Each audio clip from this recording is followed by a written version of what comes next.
silahkan kontak Mas Pratomo, sekjen kami, di alamat email ini. Jadi memang ICSF dan AFDI itu dua organisasi yang sangat dekat sekali. Jadi kayak kami itu kayak saudara saja ya, bahkan sekretariatnya juga kita sekretariat bersama di Aditya Warman nomor 43. Anggotanya juga umumnya juga bareng-bareng, ada yang ikut di AFDI juga, ada yang aktif juga di ICSF.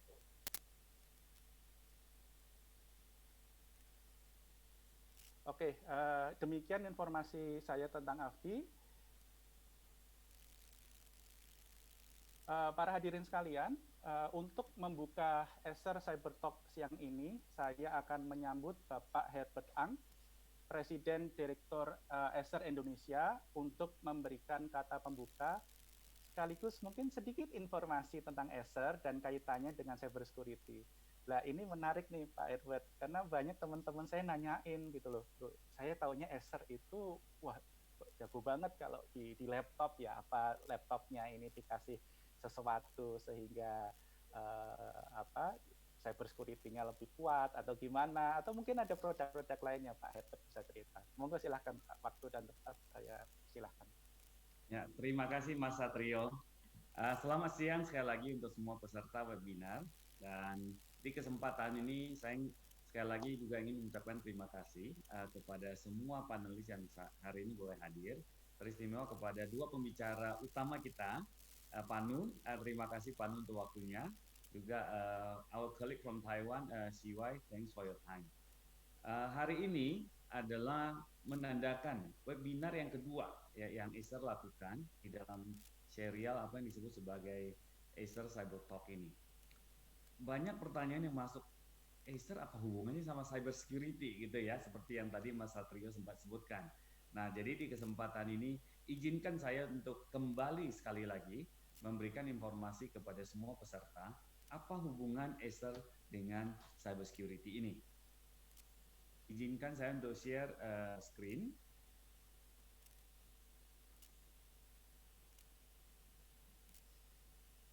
Screen saya udah kelihatan Mas Satrio?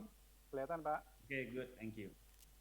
Jadi Bapak Ibu semua peserta webinar, kalau kita berbicara tentang Acer, banyak orang berpikir Acer itu adalah perusahaan hardware, laptop, komputer, monitor, dan lain-lain, which is sampai hari ini adalah masih benar, ya. Tetapi tidak berhenti hanya sampai di situ.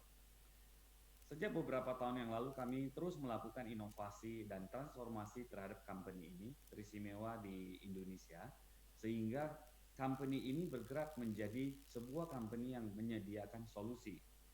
Tidak hanya fokus kepada hardware, tapi juga kepada solusi. Nah, di layar kita bisa melihat journey dari Acer di Indonesia. Sebelum tahun 2016, orang terus akan berpikir dan melihat Acer itu adalah perusahaan yang bergerak di bidang laptop, client devices ya. Jadi client devices, semua device yang diperlukan untuk mengakses informasi itu menjadi fokusnya dari Acer. Nah, sampai hari ini itu adalah masih benar, ya, tetapi ada perubahan ya. 2016 kalau kita melihat di screen kita mengatakan bahwa Acer itu fokus di client computing, dan hari ini kami adalah termasuk vendor yang mempunyai portfolio paling lengkap untuk client devices. Kami adalah yang punya portfolio paling lengkap untuk client devices. Segala jenis notebook, apakah itu yang bentuknya normal, biasa yang orang buka seperti clamshell begitu, ataupun yang mau dilepas, ataupun yang mau diputar, yang ukurannya besar, kecil, itu semua kami punya. Bahkan OS-nya, mau yang pakai Microsoft, kami ada, Windows OS, atau mau pakai Google Chrome, kami juga punya. Ya. On top dari situ, selain dari laptop, ya semua desktop, semua all-in-one, bahkan monitor, proyektor, itu kami punya untuk para klien kami. Dan sudah terbukti brand ini menjadi brand yang terus eksis di dalam dunia teknologi di Indonesia sejak lebih dari 20 tahun yang lalu. Setelah tahun 2016, Acer di Indonesia, kami juga masuk kepada enterprise computing, di mana kami juga menjual server, provide solusi VDI dan lain-lain kepada instansi yang terkait. Bahkan kami juga memberikan solusi untuk high performance computing. Dan di hari hari ini kami juga mempunyai klien di Indonesia yang melakukan high performance computing di atas platformnya dari Acer. 2018 kita melihat setahun kemudian ada inovasi baru lagi yang Acer lakukan. Di dalam hal ini kami masuk kepada IoT. Kami punya solusi buat water quality. Jadi contoh misalkan nih, air yang ada di danau, air yang ada di limbah pabrik, kualitasnya gimana, isinya apa, O2-nya berapa, CO2-nya berapa, ada limbah apa, dan lain-lain. Itu kami punya solusi untuk bisa memberikan informasi ini secara real time online kepada pihak-pihak yang berkepentingan. Nah, selain dari water quality, kami juga masuk kepada apa yang disebut sebagai agriculture solution, ya, buat pertanian. Dan buat Indonesia, ini adalah salah satu solusi yang baik, karena negara kita termasuk adalah negara agriculture. 2019, ya, kami masuk lagi ke, selain solution, masuk juga ke services. Yang solution yang kami sebut di dalam hal ini, tadi kan sudah ada IoT, kami juga masuk kepada digital signage, bahkan kami punya kemampuan untuk membantu para advertiser, pengiklan, untuk bisa setting nih di saat yang tepat, di waktu yang tepat, dan customer-nya siapa, iklannya yang muncul iklan apa. Ya, kami juga mempunyai solusi untuk itu. Nah, selain dari solusi, Acer juga masuk kepada service. Di Indonesia selama 10 tahun berturut-turut, bahkan sudah lebih dari 10 tahun, kami mendapatkan predikat dan kepercayaan dari masyarakat sebagai brand yang mempunyai ICSA, ICSA, Indonesia Customer Satisfaction Award. Ya, artinya apa? Pelayanan yang kami lakukan selama ini, engagement yang kami lakukan selama ini, menjadi sesuatu yang bisa diterima dengan baik oleh customer dan bahkan menjadi yang terbaik di sisi customer. Nah, dengan itu, infrastruktur kami dari sisi service, sekarang kami juga buka dan menjadi sebuah company sendiri yang di sini disebutkan, di slide disebutkan satu company namanya HSN Tech Indonesia, yang khusus melayani para pelanggan di Indonesia dalam hal services. Artinya, kami punya customer service center, hari ini juga bisa melayani brand-brand lain, partner-partner lain, untuk bisa memberikan service kepada para pelanggan. Ya, jadi 2019 kami sudah melakukan itu. 2020, 1 tahun berlalu, ada inovasi baru lagi. Nah, inovasi baru ini adalah yang berhubungan dengan hari ini yang kita sedang bicarakan, yaitu cyber security. Kita melihat bahwa dunia hari ini, ya, sejak COVID, bahkan sebelum COVID, ya, sampai kepada saat ini, yang namanya digital udah nggak bisa kita tinggalkan. Dulu kita nggak punya bayangan, bikin seminar secara online, webinar seperti ini. Tapi sekarang ini menjadi sesuatu yang tren, semua orang melakukan webinar. Nah, perusahaan, individual, semua dituntut untuk masuk ke digital. Karena apa? Ada social distancing. Ya, kita nggak bisa ketemu orang secara terlalu bebas, kita perlu masuk ke digital. Dengan semua teknologi yang ada, digital menjadi sesuatu yang membantu kita menghadapi dan melewati masa-masa seperti masa-masa pandemi ini. Tetapi pada saat kita melakukan digital ini, rupanya ada hal-hal lain yang kita perlu perhatikan. Kita melihat dan mendengar begitu banyak cyber attack yang terjadi, ya. Dan cyber attack yang terjadi ini, bagaimana cara kita mencegahnya? Melihat kepada kebutuhan itu, Acer Indonesia bekerja sama dengan sister company kami di Taiwan, Acer Cyber Security Incorporated. Kami membawakan solusi ini masuk ke Indonesia. Sedikit gambaran tentang Acer Cyber Security Incorporated. Perusahaan ini adalah perusahaan yang sudah lebih dari 15 tahun berdiri di Taiwan, dan saat ini adalah pemain dengan market share, dengan pangsa pasar paling besar di Taiwan untuk SoC. Ya, dia adalah pemain yang pangsa pasar SoC lebih dari 60% ada di Taiwan. Dan setiap bulan mereka mempunyai log, ya, insiden log itu lebih dari 150 billion. Ya, 150 billion ini bukan sesuatu angka yang kecil, angka yang besar. Dan melihat kepada geografisnya, negara ini juga termasuk negara yang rawan cyber attack. Tetapi ACSI, Acer Cyber Security Incorporated, berhasil untuk bisa menjaga para klien ini dengan baik. Nah, expertise seperti ini yang sudah lebih dari 15 tahun, kami bawa masuk ke Indonesia untuk boleh juga share kepada para customer kami yang ada di Indonesia. apa yang dilakukan oleh Axiata ini, ya kalau kita melihat cyber security kan banyak nih bidangnya. Apakah kami firewall atau apa? Jawabannya adalah Acer Cyber Security Incorporated. Fokusnya itu adalah dari sisi expertise. Jadi kalau di apa namanya, saya kasih analogi misalkan contoh rumah ya. Jadi Axiata ini kepintarannya ataupun fokusnya adalah untuk membantu para pemilik rumah. Anda kalau mau taruh CCTV, CCTV-nya tuh masih di depan pintu atau di belakang pintu atau di mana ya jasa konsultasinya itu. Kemudian CCTV-nya ini arahnya perlu berapa derajat, perlu menghadap kemana, dan kalau mau dua lapis gimana cara dua lapis dari sisi security dan lain-lain. Nah ini adalah fokus yang kami lakukan. Bahkan Bapak Ibu boleh punya CCTV, tapi siapa yang liatin CCTV? Kan belum tentu 24 jam orang liatin CCTV. Nah, Bapak Ibu boleh kasih ke kami yang akan membantu Bapak dan Ibu untuk memonitor CCTV ini semua. Ya, ini yang kita sebut sebagai SOC. Jadi, services seperti ini yang kami akan bawa dan hari ini sudah ada di beberapa sudah ada di Indonesia untuk kami share kepada Bapak dan Ibu semua.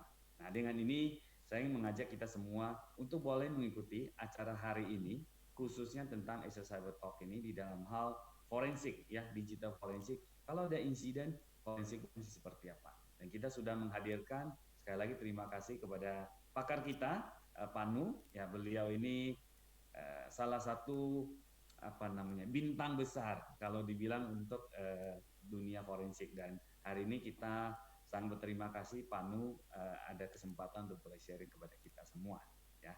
Thank you sekali lagi untuk semua peserta, dan saya berharap ini menjadi perkenalan yang baik untuk kita. Dan kalau Bapak dan Ibu semua perlu ada services ataupun perlu ada bantuan untuk cyber security, selalu ingat Acer ada di situ untuk bisa membantu Anda semua. Terima kasih dan selamat siang.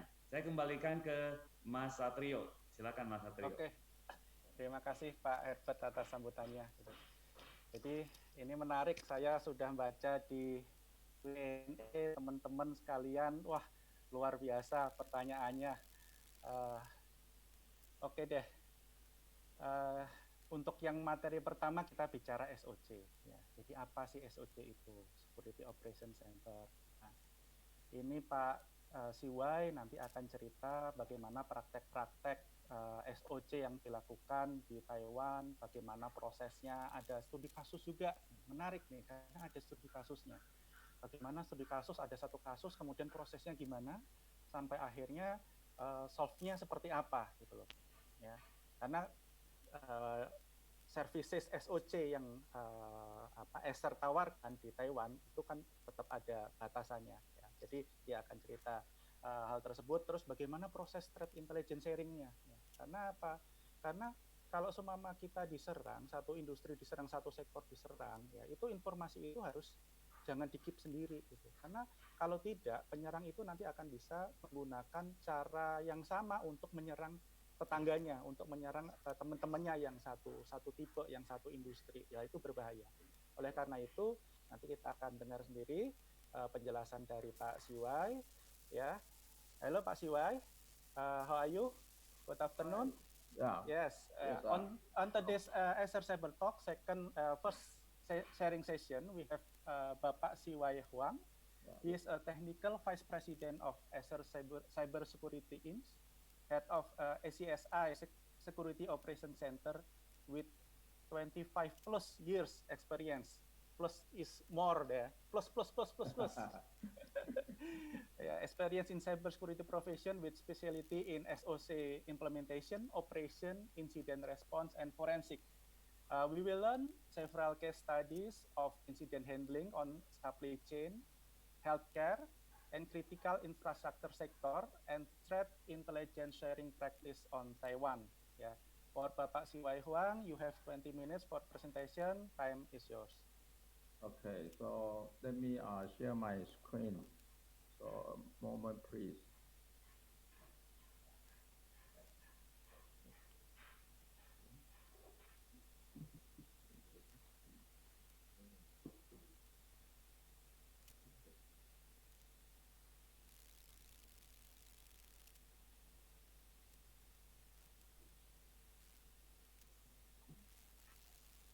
Oh, okay. Oke, Pak. Thank, Yes. okay, thanks.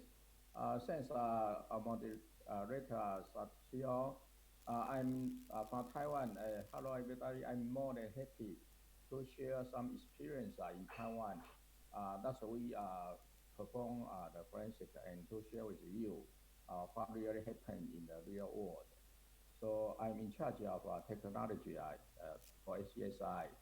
So I'm going to talking about three cases. The first one would be the supply chain. What the supply chain means that we have a vendors, we have a software from the third party, so that we install and use every day. So the hacker attack the supplier and then attack our customer. That's what we so-called supply chain. So I'm going talking about the supply chain first, and then we share how we share the intelligence. When we talking about intelligence, that means what is the skill the attacker use, what is the malicious where sample and the IPs that we can prevent in advance.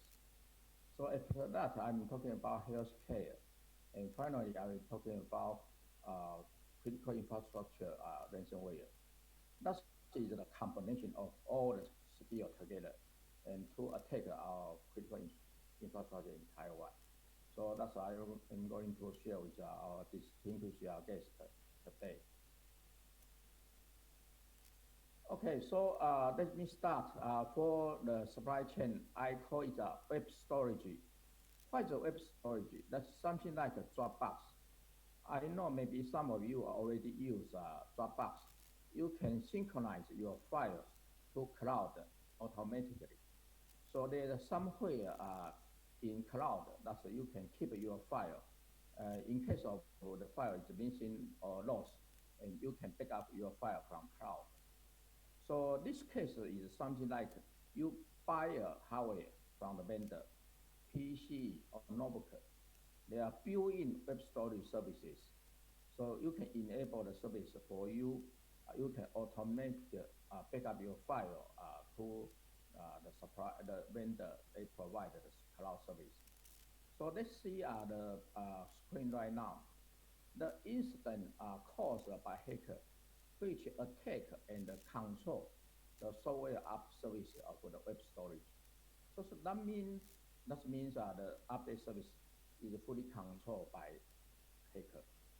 So that using website backdoor and then distribution to the virus to PCs or my customers.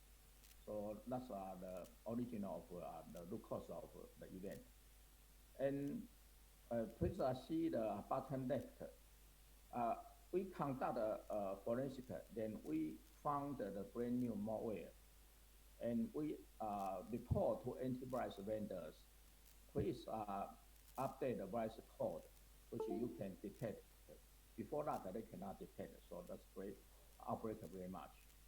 And we have to clean up and we install the infected host. Okay, so for the upper right corner, there's a 40% 40% is in Taiwan. It's a cover government, academic, and a small medium business unit. 60% is in Japan. So that's mostly in government and financial academic sectors.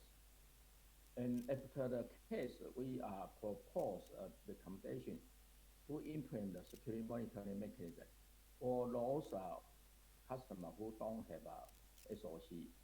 Because they don't have a SOC, they cannot discover any abnormal or abuse in advance in very early stage. So that's what we recommend all the organization should have a SOC inside or service by, for example, ourselves, ACSI. So user side also should perform the security update. For example, the new virus pattern already implemented. So that's how we can prevent further infection. So this is the overall incident of the web storage from supply chain. So let's see the next page. So In very beginning, I would say it's an incubation period. A government website was planted, backdoor by the attacker. There's a program name here, but it's not important. That's just some backdoor. So for the attack period, we, ACSI, detected some abnormal and some virus outbreak in our customer side. So we immediately perform forensic, identify the host, the malware, and the source of the infection. And later then we report to the web storage provider to notify them this is a very serious incident, have to immediately take care and remedy. Okay, so for the final one will be the restore period. We identify all the victims. It included 284 IPs that include Taiwan and Japan. And we provide the report and mention to customers. So that's the overall time frame for this one, this instance. So let's see, it is a very complicated incident. For the upper right corner, the vendor have a software that will be launched, and to schedule to check the version of the client side. If your client side agent is out of date, of course you have to perform online update to the latest version. So if you see the client version, in the normal case, if you are up to date, then nothing happens. That's the normal case with the top of the screen. But this case, when I'm talking about this case, is the flow is modified by the hacker. So we will see the actual situation here. It's in red. I put on the screen which is the actual situation. That's with decide is your IP in my target. If not, we just leave you alone. You are not my target. If your IP is my target, then we'll ask the client agent to update server, which is already replaced by attacker, and update the new software. The new software which is designed by the hacker, which is a malware.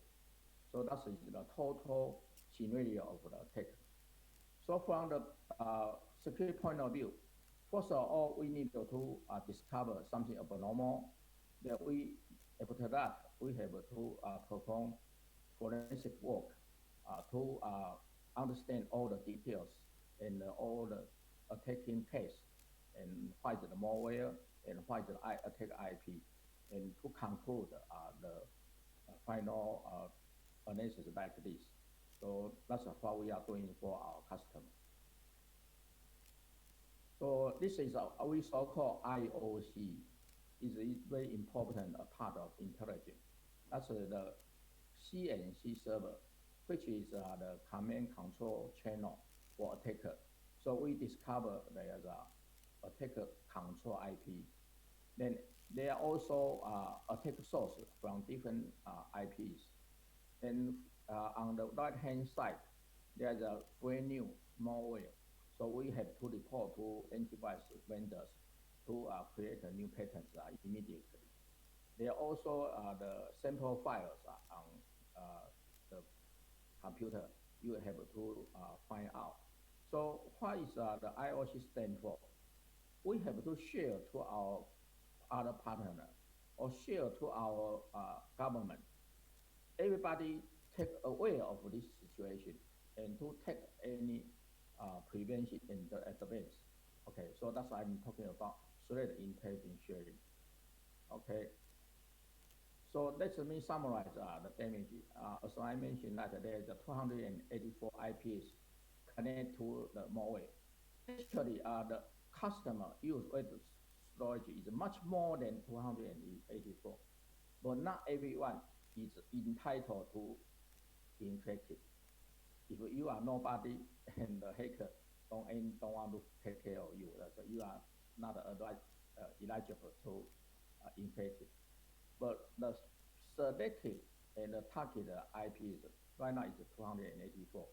And as I mentioned, that is in Taiwan and Japan. So the IP are actually written is more than 284 because the IP some is NAT. Threat intelligence, I so-called IOC, I report to NIC. NISEC is a National Information Sharing and NISEC in Taiwan, which is the government top authority. We have to report the intelligence to them.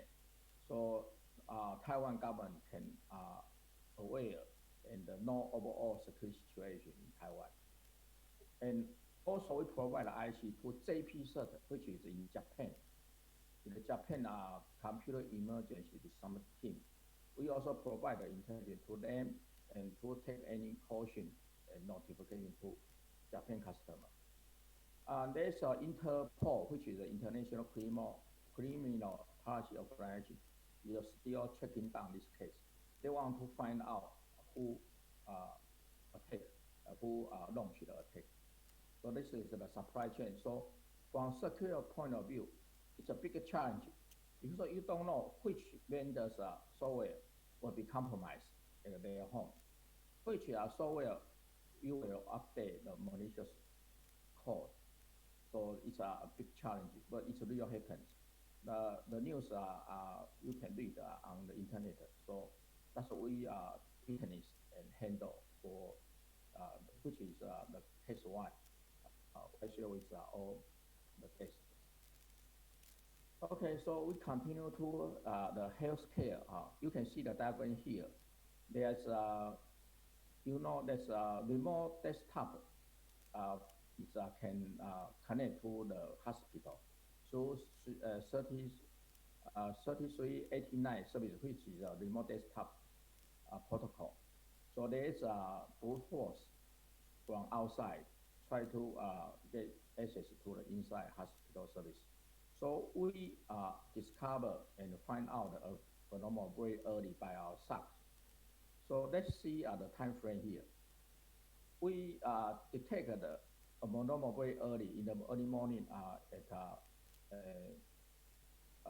12 o'clock, 18 in the early morning. Then we arrived customer side in 1 o'clock 48 and to perform the investigation. And we identified the attack source and connect up at 4:30 in the morning. And everything is carried out. And then the final forensic report generated at 6:30.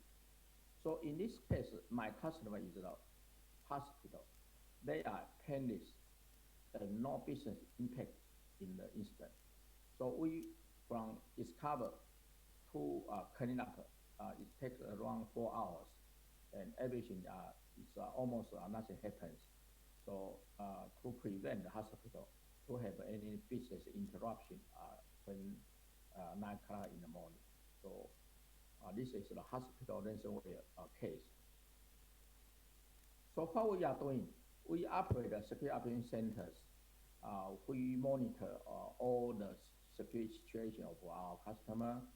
We around the clock provide monitoring and notification. In case of some abnormal, we alert. And in case of incident, then we will perform forensic, such as I share with our guest. So I will come up the summary of the attack here. So you can see the screen here. There's a left side is outside from the internet. There's a lot of ways to break in. In the middle, I will call that your client users for PCs, notebooks, something like that. On the right-hand side is all the servers. So if you look at the number one, so there's a lot of ways to break in. For example, phishing mail, or website SQL injection, or any broken access control, or distributed denial of service attack, or maybe some of the ransomware like the hospital case. So for the number one, there's another way to attack our border, and the border maybe in case some is missing, so that will get infected in our inside. So if you see at number 2, if you have a UNPC or endpoint that is infected, then you will talk to command and control server, which is under control of the hacker.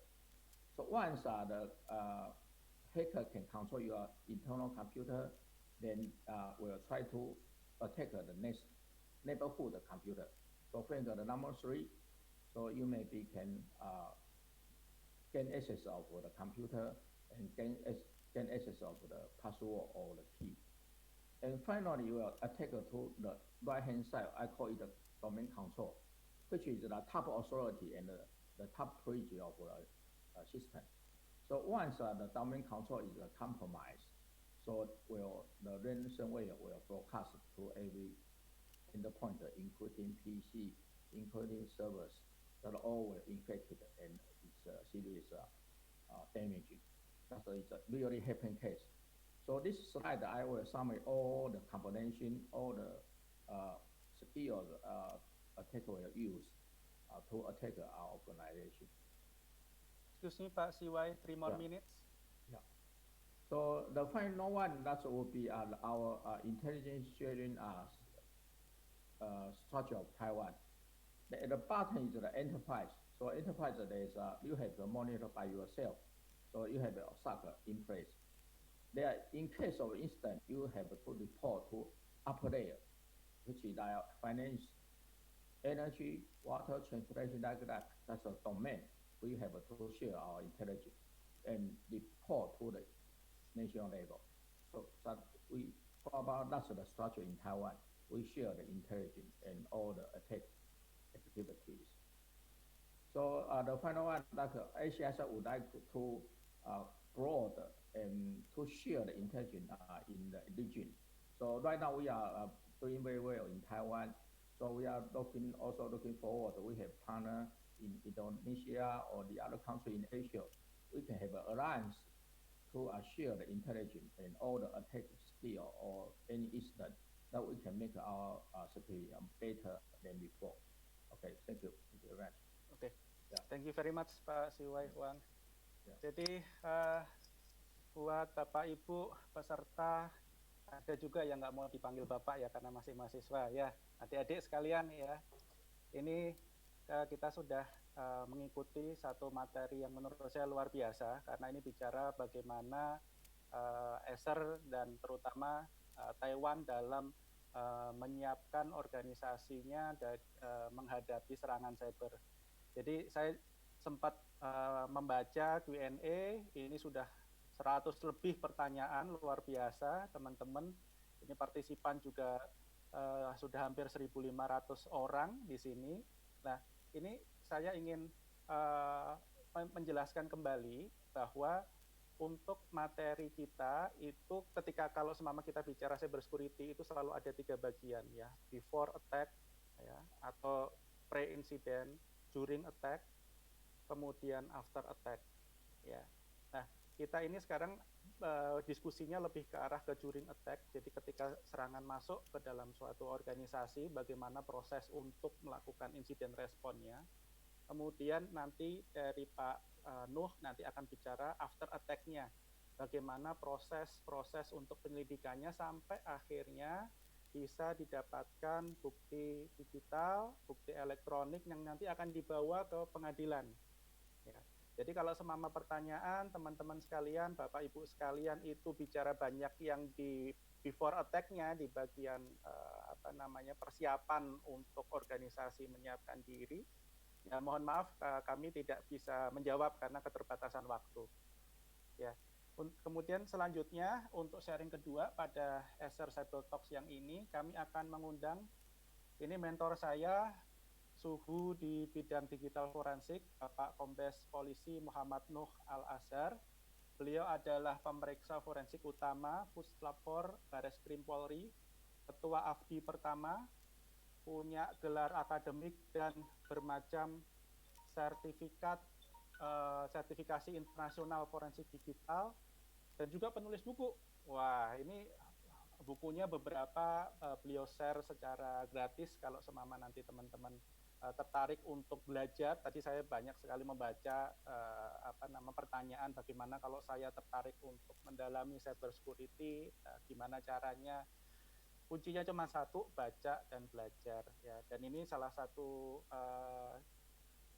solusi juga dari Pak Noh. Beliau bikin banyak buku mengenai digital forensik. Ada satu buku dasar digital forensik itu yang sangat jelas sekali menjelaskan mengenai digital forensik dan proses-prosesnya. Kalau semama sudah sempat baca nanti bisa, atau kalau semama pengen baca nanti bisa kontak Afdi untuk minta kopinya ya. Beliau akan membawakan materi yang sangat penting, jadi agar kita dapat mengetahui nih bagaimana barang bukti elektronik dan digital dapat diidentifikasi, akuisisi, analisa, dan dibawa ke pengadilan tanpa ada keraguan akan adanya perubahan di dalamnya. Nah ini kata kuncinya di sini, gitu. Karena yang namanya data digital itu rentan perubahan, ya. Perubahan paling gampang terjadi itu adalah timestamp. Ya, kalau seumpama data itu gerak, timestamp-nya sudah berbeda gitu loh. Ini sudah bisa dibilang ini timestamp-nya sudah berbeda. Ini bukan data yang sama gitu. Hanya timestamp berbeda itu sudah bisa merusak bukti digital tersebut. Nah, gimana caranya? Nah, timestamp berubah aja bisa merusak bukti digital gitu. Apalagi kalau seumpama ada yang mengira bahwa oh ini bukti digitalnya itu direkayasa gitu loh. Ada cara teknis supaya memastikan bahwa bukti itu benar-benar aslinya tidak direkayasa. Ya. Jadi kepada Pak Noh 20 menit presentasi Pak, kami persilahkan.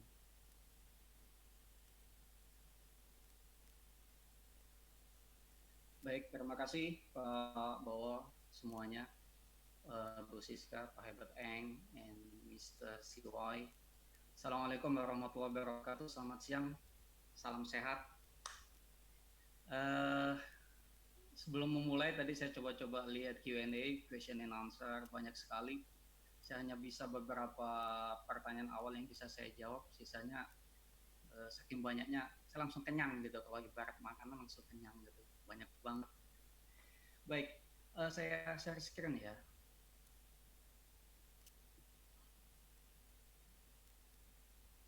Kelihatan Pak Bowo? Oke, baik. Saya laser pointer dulu.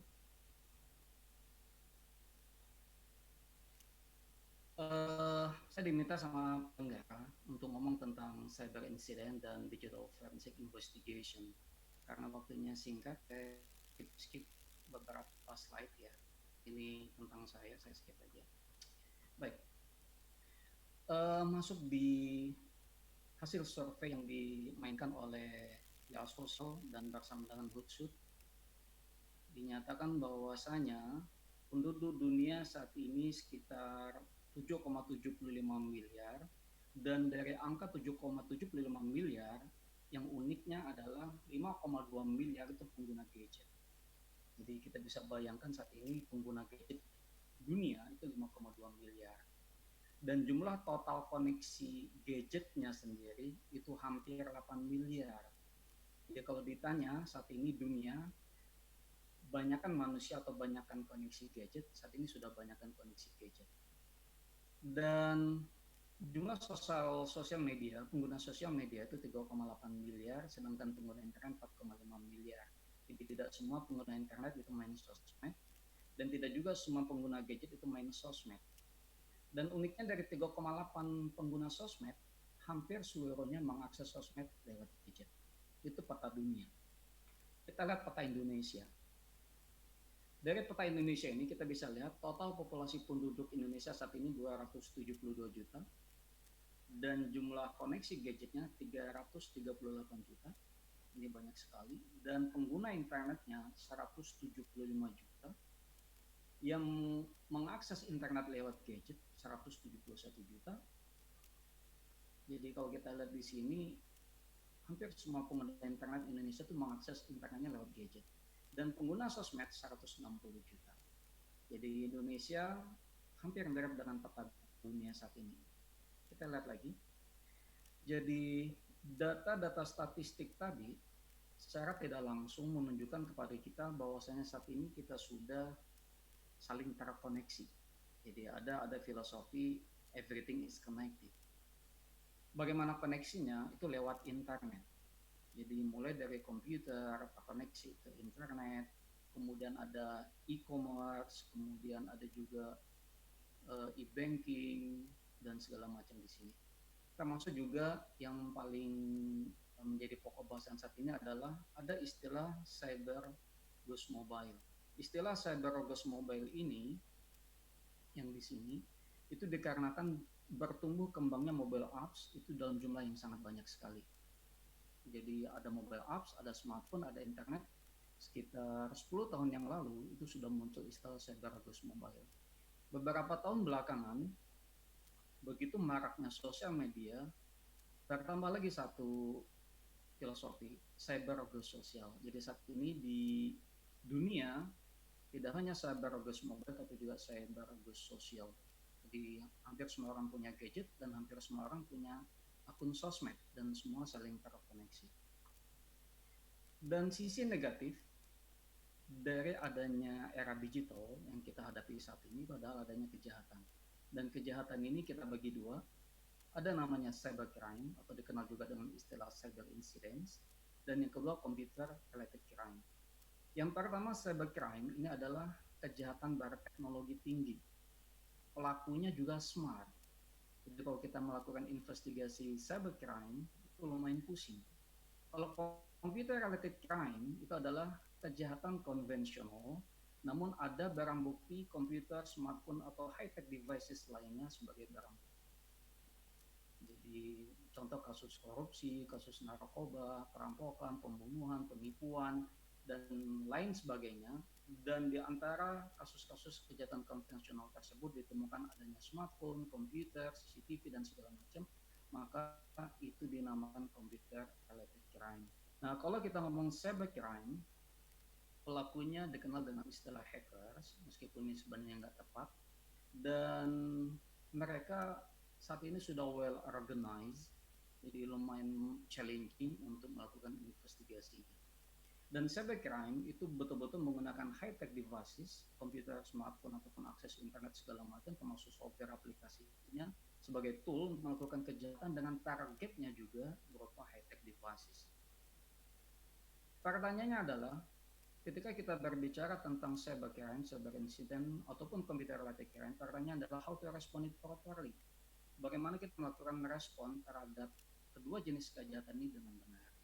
Kalau gitu kita melakukan dua pendekatan. Pertama cyber security, yang kedua digital forensic.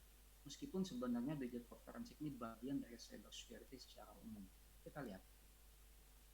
Ini adalah peta besar yang sejak lebih kurang 10 tahun yang lalu kita sampaikan ke banyak pihak. Jadi ketika kita ngomong cyber incidents, kegiatan kita tuh ada 3 hal. Pertama, pre-incident sebelum kejadian. Yang kedua, post-incident setelah kejadian. Dan yang ketiga adalah during incident pada saat kejadian. Jadi ada tiga kegiatan. Nah, kalau kita ngomong pre-incident sebelum kejadian, sesungguhnya kegiatan kita tuh cuma satu, namanya audit. Jadi audit itu sebenarnya dilakukan sebelum kejadian. Sebaiknya memang seperti itu. Dan audit ini terdiri atas 2 hal, security audit dan manajemen audit. Seringkali yang dilakukan adalah security audit, jadi menyentuh hanya ke sisi teknis, lupa terhadap sisi audit di sisi manajemen. Nah, kalau kita ngomong audit, ada protokolnya di sini ISO 19011 tentang Guidelines for Auditing Management System ataupun juga ISO 27001 tentang Information Security Management System.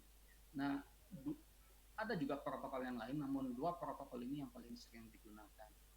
Kalau kita ngomong post incident setelah kejadian, kegiatan kita ada 2.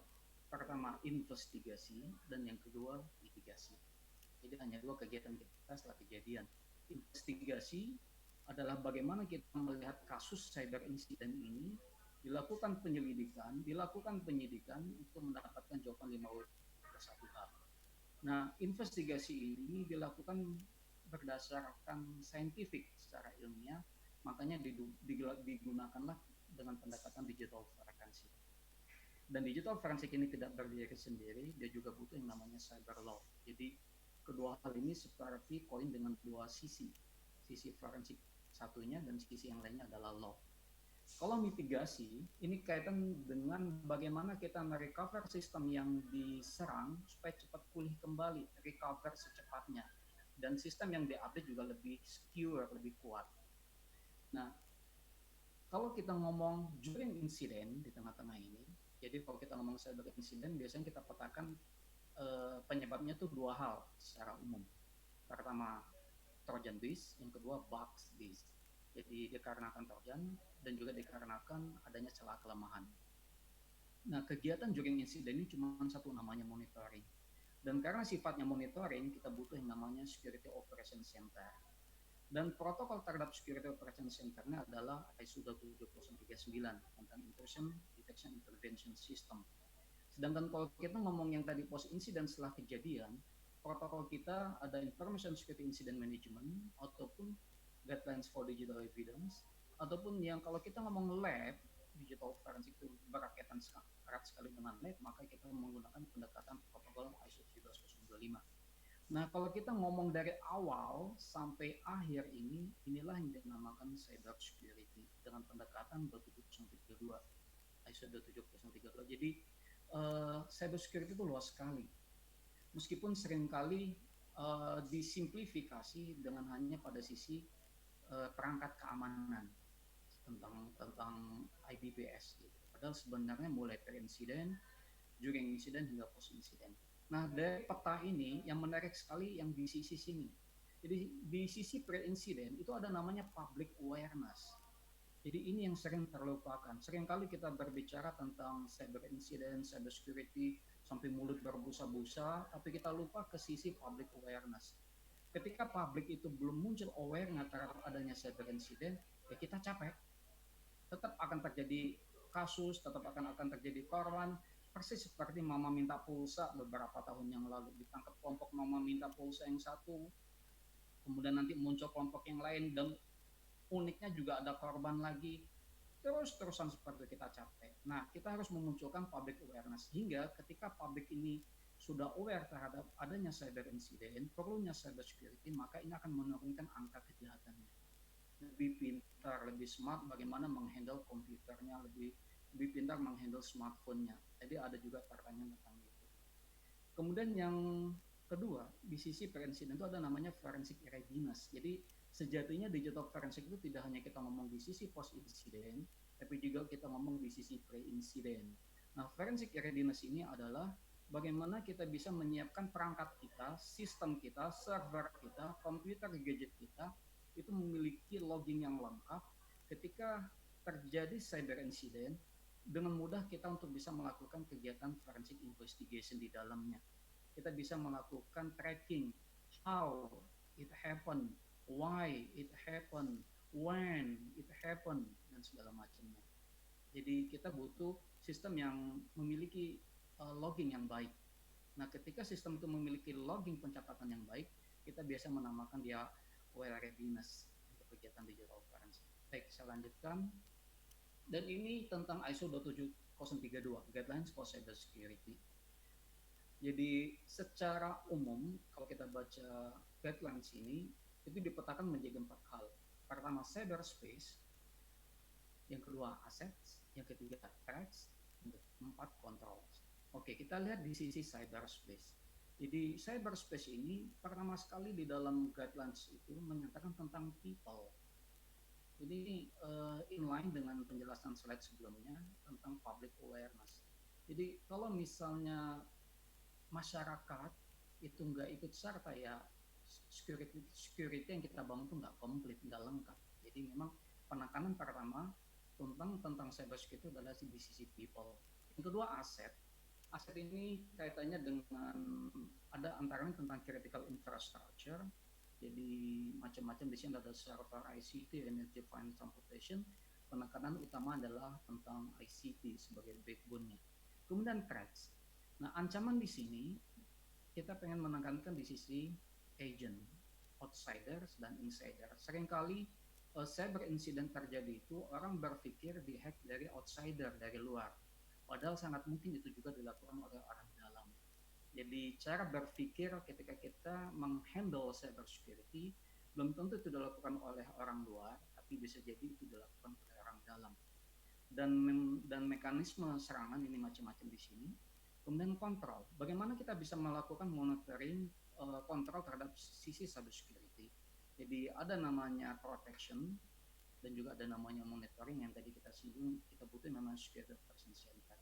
Nah, andaikan terjadi cyber incident, security incident, bagaimana kita meresponsnya? Nanti saya jelaskan di slide berikutnya. Dan ini masih sisi non-technical tentang cyber security. Jadi ini yang tidak ada kaitannya dengan threat dan kontrol di ISO 27032. Jadi berapa kali saya sering ditanya tentang cyber security, saya bilang cyber security itu akan kuat kalau kita anggap sebagai meja dengan 4 kaki. Kaki pertama adalah literasi, kaki kedua adalah regulasi, kaki ketiga adalah mitigasi, dan kaki keempat investigasi. Dan papan meja di atasnya itu adalah koordinasi dan kolaborasi. Jadi kalau misalnya tanpa ada papan di tengah, maka kaki meja itu akan runtuh, akan roboh karena dia berdiri sendiri. Oleh karena itu kita butuh 4 kaki meja ini supaya dia saling menguatkan menjadi satu kesatuan. Kita butuh namanya koordinasi dan kolaborasi. Apa bedanya koordinasi dan kolaborasi di sini? Kalau koordinasi ini sekedar komunikasi yang baik, saling menginformasikan, saling mengingatkan. Tapi kalau yang lebih dalam lagi adalah kolaborasi. Jadi masing-masing pihak memainkan perannya masing-masing untuk saling menguatkan. Saya lanjutkan, ini bagaimana kita merespon tentang security incident. Ini kegiatan yang post incident setelah kejadian. Ada acuan protokol 27035 tentang Information Security Incident Management. Di situ ada 4 hal. Pertama, stop and contain.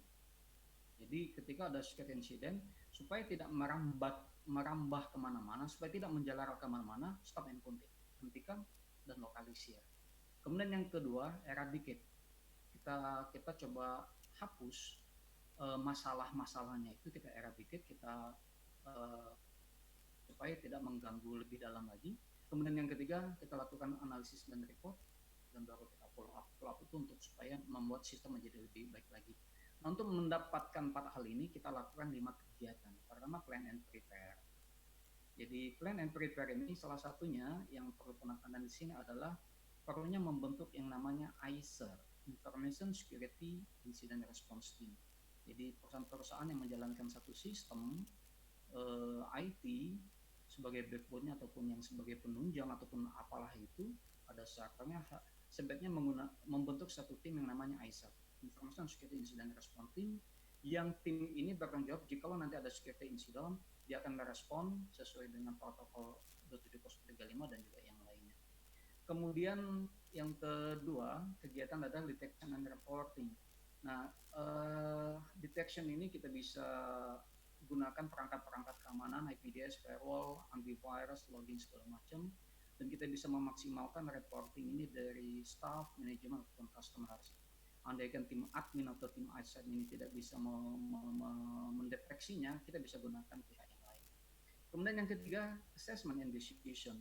Ketika terjadi security incident, event kejadian information security eventnya itu harus kita bisa klasifikasikan. Nah, klasifikasikan ini tergantung impact-nya, kemudian juga tergantung business loss dan impact sosialnya. Jadi biasanya kita bagi menjadi 4, small, less serious, serious, dan very serious. Kemudian setelah itu kita lakukan respons.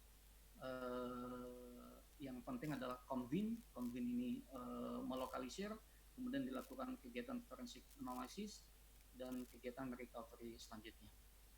Selanjutnya, apa itu digital forensic yang tadi sempat disinggung di ISO 27035 tadi?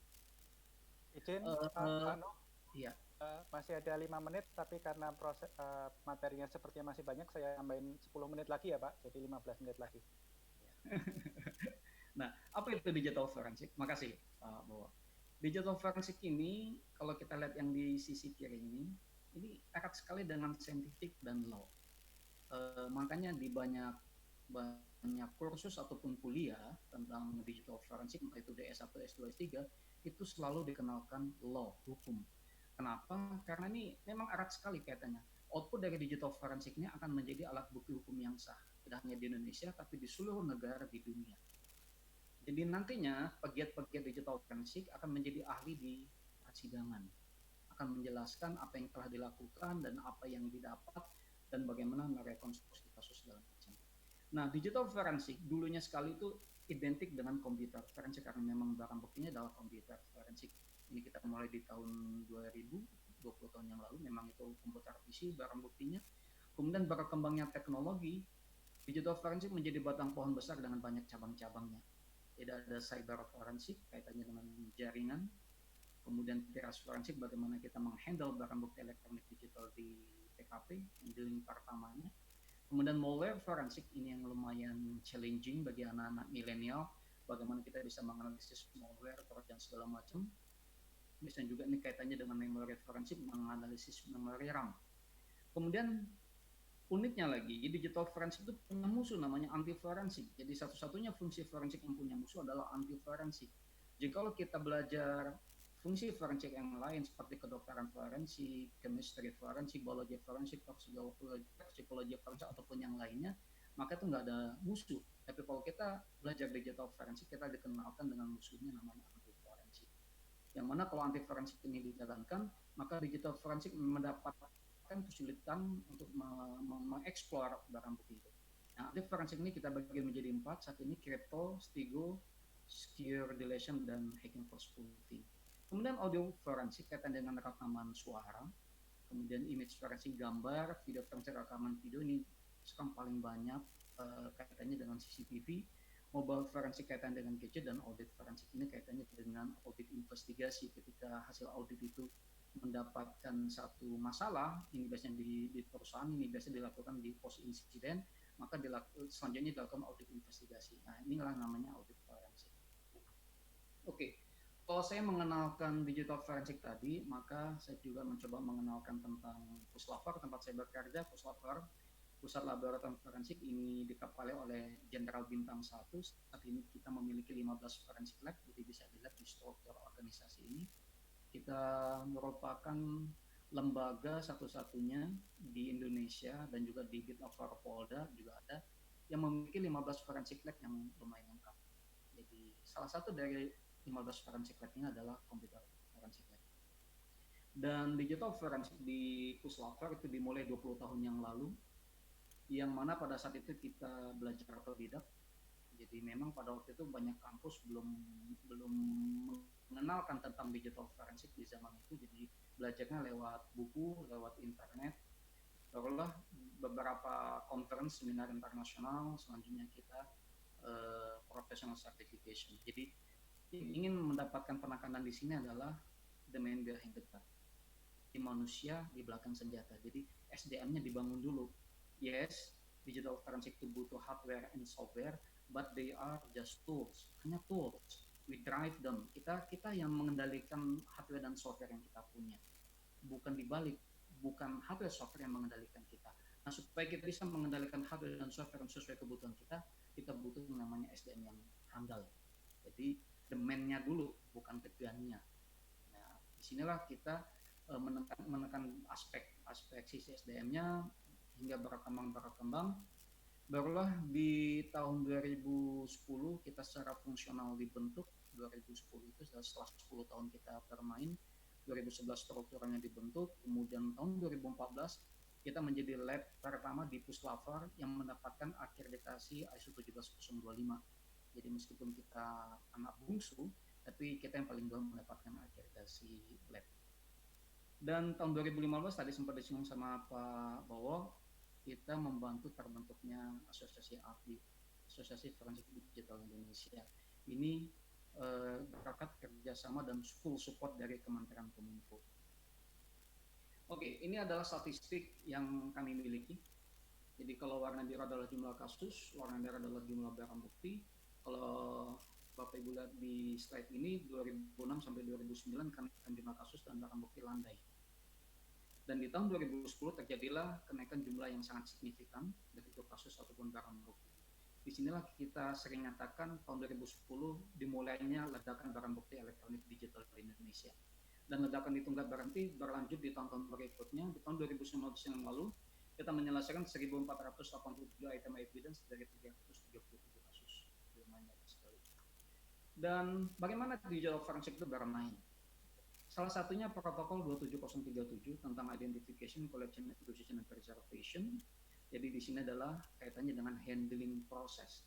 Jadi kita tidak masuk ke sisi analisis. Jadi handling proses, bagaimana handlingnya? Pertama, identification. Kita harus bisa mengidentifikasi jenis-jenis barang bukti, entah itu electronic evidence ataupun digital evidence. Setelah itu kita lakukan koleksi pengumpulan barang bukti.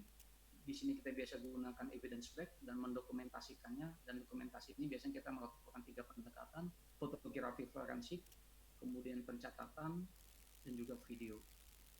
Kemudian akuisisi. Akuisisi ini adalah dari barang bukti elektronik digital tersebut kita lakukan imaging untuk mendapatkan image file yang untuk dianalisis selanjutnya. Kalau itu misalnya kita di TKP, kita lakukan pendekatan PRS forensik.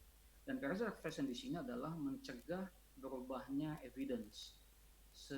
Sebisa mungkin kita lakukan, biasanya kita gunakan red protect dan pendekatan hash salah satunya. Nah, digital forensik itu bermain mulai dari TKP sampai ke persidangan. Nah, nanti di persidangan itu hadir sebagai ahli yang akan menjelaskan tentang barang buktinya apa proses yang sudah dilakukan, hasilnya apa, segala macam. Nanti kita bahas di akhir. Oke, ini sudah kita masuk. Oke, ini sering kali ada pertanyaan ke kita, how strong, seberapa kuat bukti itu bisa diterima di persidangan. Jadi kalau kita mengacu ke pertanyaan ini, seberapa kuat bukti itu bisa diterima di persidangan, kita coba melakukan pendekatan dengan menggunakan Undang-Undang ITE nomor 11 tahun 2008 ataupun revisinya Undang-Undang nomor 11 tahun 2016. Kita lihat. Di pasal 1 itu disebutkan adanya informasi elektronik dan dokumen elektronik. Kelihatannya mirip. Kelihatannya juga beda-beda tipis dan juga sering membingungkan. Kalau saya ngajar di kelas itu student atau peserta itu juga kadang bingung nih maksudnya apa gitu. Nah, secara simpel kayak gini. Dokumen elektronik itu bentuknya file. Anggap aja seperti itu. Dan apa yang ada di dalam file tersebut dan ada kaitannya dengan kasus kita, tulisan-tulisan, kalimat-kalimat, kata-kata, itu yang dinamakan informasi elektronik. Jadi kalau kita punya file Microsoft Word, di situ ada 12 halaman misalnya, ternyata yang kaitan dengan kasus kita itu adalah halaman 5, maka halaman 5 itu adalah informasi elektronik. File Word-nya sendiri adalah dokumen elektronik. Apakah bisa informasi elektronik tanpa ada dokumen elektronik? Bisa aja. Misalnya password, alamat email, username, itu tanpa ada dokumen elektroniknya. Itu contoh. Oke, ini tentang terminologi. Seringkali kita dibingungkan tentang evidence. Jadi kalau misalnya saya ikut dalam kegiatan Interpol, cuma satu di sana, evidence. Gitu. Tapi kalau di Indonesia ada namanya alat bukti dan barang bukti. Oke, kita lihat. Kalau ACPO ini adalah Asosiasi Kepala Kepolisian di Inggris, itu menyatakan kalau dia berbasis fisik, barang buktinya dinamakan elektronik. Sedangkan kalau dia berbasis data, namanya barang bukti digital. Kalau ISO 27037, tadi yang kita sempat singgung, kalau berbasis fisik namanya digital device, kalau berbasis data digital evidence. Kalau Undang-Undang ITE berbasis physical atau fisik, itu adalah sistem elektronik. Jadi kayak komputer PC, laptop, hard disk itu sistem elektronik. Sedangkan berbasis data itu dibagi dua, informasi elektronik dan dokumen elektronik. Sedangkan di Puslapor tempat kami, itu kalau berbasis fisik kita namakan barang bukti elektronik, kalau dia berbasis data kita namakan barang bukti digital. Ini hanya istilah dari sudut perspektif beda-beda. Cuman maksudnya adalah sama. Kemudian kita lihat pasal 5.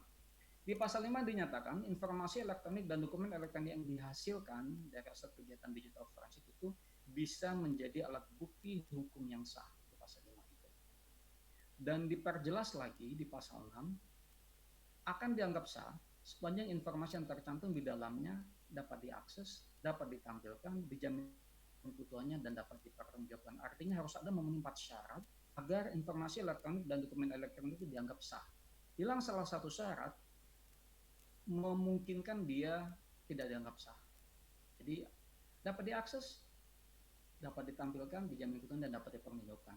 Kita lihat lagi penjelasan pasal 43 ayat 5 huruf H tentang ahli. Ini asik, ini unik sekali. Jadi Undang-Undang ITE mensyaratkan ahli itu memenuhi dua hal. Pertama, dia memiliki background akademik, yang kedua dia memiliki background praktis.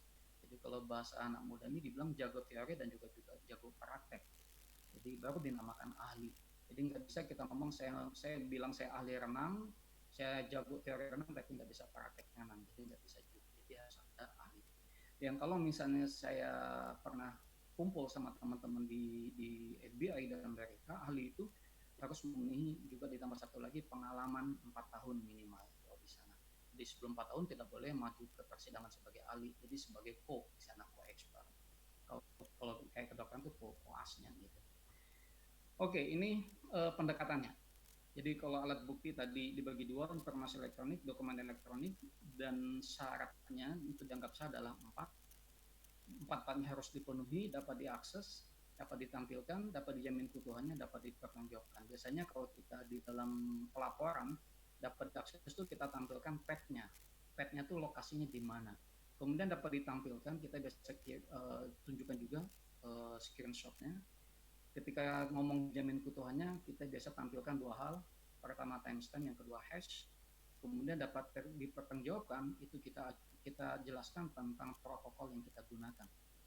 Dan dapat dipertanggungjawabkan ini juga harus dinyatakan oleh ahli. Nah, ahli ini harus memenuhi dua hal, sisi akademis dan sisi praktis. Jadi kalau kita ngomong ahli ini sebenarnya kalau kita ngomong kompetensi, kalau kita lihat banyak literatur di nasional maupun internasional, seseorang itu dibilang kompeten kalau dia memenuhi tiga hal.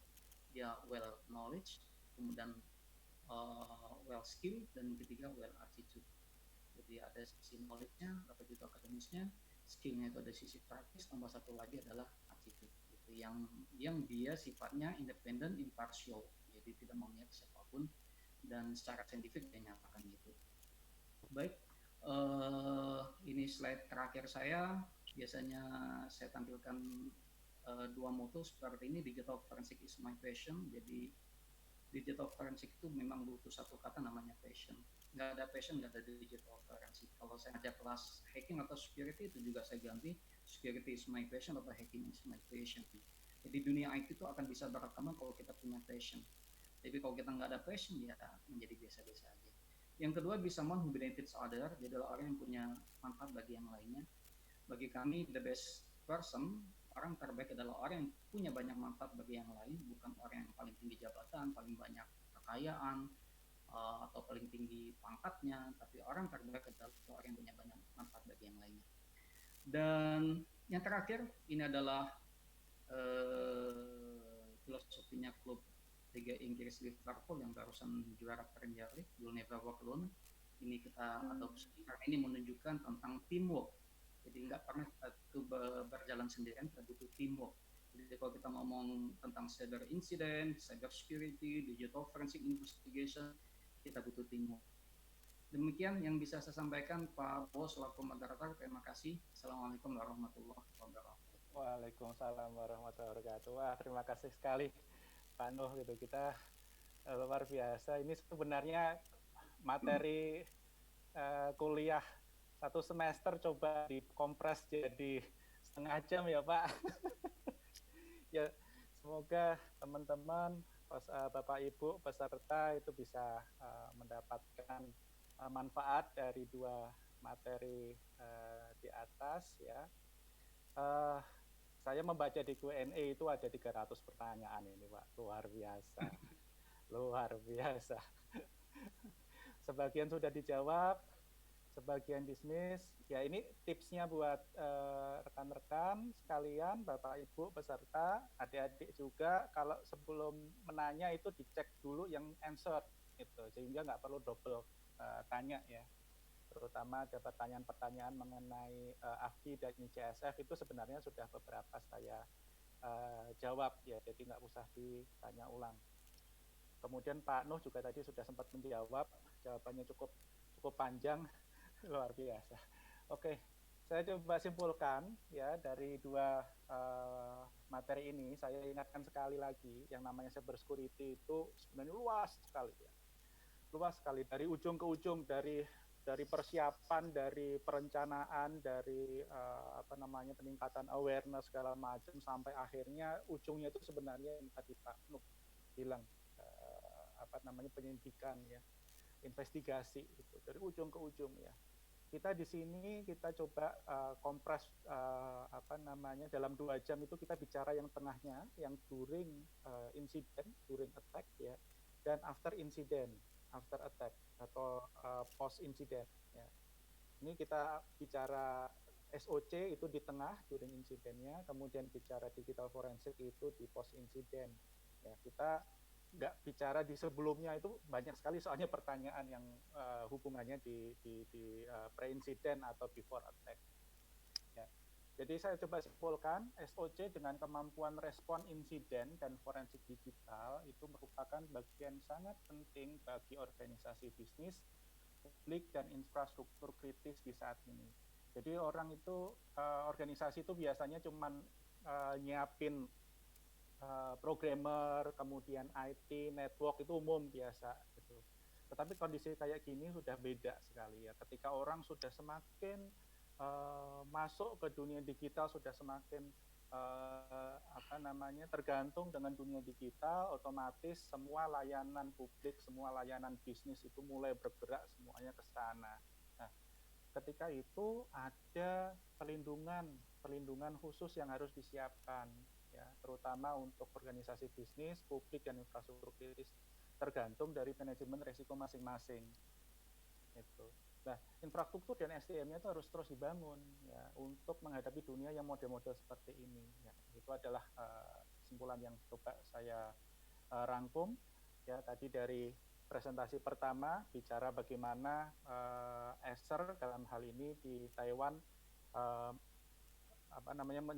mempunyai services SOC dan beberapa insiden yang ditanggulangi ya. Kemudian dari Pak Nuh bicara lebih luas lagi dari sisi tata kelola insiden handling, kemudian sampai ke arah penyelidik bukti digital, bukti elektronik yang bisa dibawa ke pengadilan. Oke, untuk sesi berikutnya kita akan masuk kepada diskusi dan tanya jawab ya. Untuk yang pertama, on the first session, I would like to ask Pak CY to answer the question. I already sent you the private message. Probably you can read it, but okay. I try to read it again. And the first from Sandra Wijaya. If an organization doesn't have any SOC, and of course the baseline performance of their network, how to know if the network were intruded based on their network traffic? And then how about the deleted log that already deleted by the hacker? How can ASCI can read and take it back? And then about the web storage chain, what if the virus have ability to make an antivirus to ignore the virus and make it harder to detect, just like APT group that have goals of cyber espionage. Do you have any experience to detect this kind of attack? And the last one is about the protection about the zero-day vulnerabilities. Is ACSI has a researcher that focus on the method, or you have link to another expert, to wait for the updates. Maybe you can answer it. Okay, so thank you, Saswio. So yes. Guest asked me that if organization don't have any SOC, so based on the traffic, how can we identify or discover attack? So actually, based on our experience, for the net traffic is done alone. You have to collect logs from the most important servers, gateway, and for example, the firewall to analysis at the same time. So please don't rely on network traffic only. So that's the experience we have. And guess ask that some of the virus will make antivirus to ignore. Of course, all the incident enterprise cannot detect at the first time. That's our experience. I don't want to say enterprise is nothing or useless, but all the incident, enterprise almost the last one to aware. So how do we detect any attack? We for ACSI we have monitor all the privileged users, tracking down all the activity of the privileged users, including normal and abnormal. So that's it's early warning. So anything happen or abnormal, we can aware at the same time. Don't rely on antivirus only. It's I don't want to say hopeless or useless. But anyway, the privileged user tracking down all the activities are the most important. And guest also asked that how do you read the deleted logs? Actually, we collect the log real time. So once the event triggers, the log is sent to our center without any delay. So if you erase or delete the log file in the front end, it doesn't help. We have a real-time collection of logs. So it's very important for us to understand what happened. And how do we deal with the real day? As I mentioned, we don't rely on signature-based countermeasures. For example, enterprise or IPS, that's all signature-based. We have our big data platform, which is will analyze long-term behavior, cross-customer, cross-site analysis to find any potential behavior, abnormal behavior. That's we discover all the 0 day. For the app storage case, it's 0 day. So it's we leverage all the behavior and to discover potential 0 day attack. So we also implement, we call ACS is intelligent SOC. So there's a lot of algorithm implemented. We leverage machine learning, we leverage artificial intelligence, and also the behavior analysis to deal with the 0 day attack. Okay, so there's a gentleman also asked that is what is the case in Taiwan? How do we do? Okay, in Taiwan government, I would like to divide it into two categories. The first one is the management point of view. For the management side, Taiwan government asks for every government authority have to pass ISO 27001 certification. So that is management to enforce. And also they will enforce auditing from outside parties, regular auditing, and to perform real attack exercise to government authority. So that's for management side. For the technical side, our government also asks them to perform vulnerability scanning, penetration test.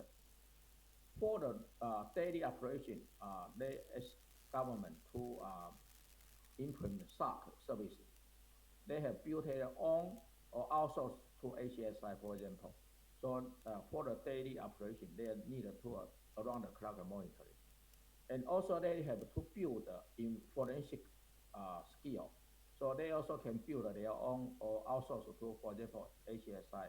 In case of incident, have to ability to perform forensic work and report to national for information sharing. So that's the structure. So the data security in Taiwan actually is pushed very hard. They are also a law. They are obligated to report any incident if you discover in any government authority.